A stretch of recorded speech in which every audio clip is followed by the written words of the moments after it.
The weird uncle that you see at family gatherings is lying to you when he says that voting for the Greens is a wasted vote. Here's why that's not true.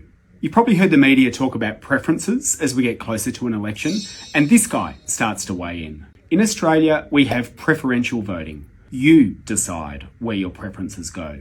Your vote will go directly to whoever you put number 1 on your ballot. Then, if they don't get elected and they get knocked out, then it goes directly to whoever you've put as number 2.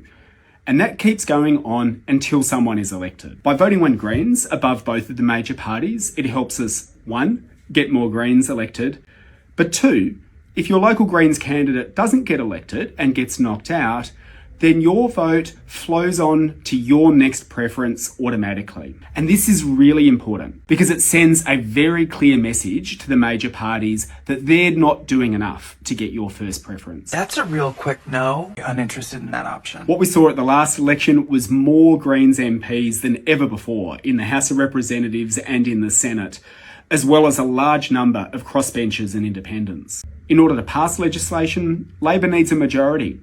That can mean working with the crossbench, and it gives parties like the Greens more negotiation power.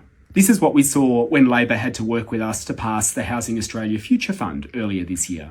And the Greens managed to negotiate an extra $3 billion for public and community housing. Immediate outcomes to help us tackle the housing crisis right now. And no matter what you might hear Labor or others say, voting one Greens can help keep Peter Dutton and the Liberals out. If you vote Greens first, then as long as you preference Labor above Liberals, then your vote flows to Labor, not the Liberals. You get to decide.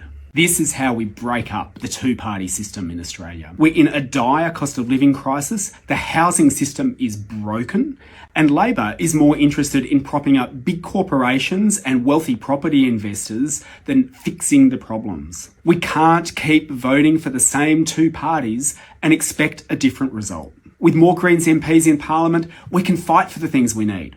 A rent freeze, bringing down grocery prices, wiping student debt, getting dental and mental health into Medicare, making childcare free, and negotiate outcomes that work for everyday people, not for the billionaires and big corporations. So save this video, send it to a friend, and start having the conversation about how our political system works. First step to dismantling these systems that have sent us backwards is understanding how they work.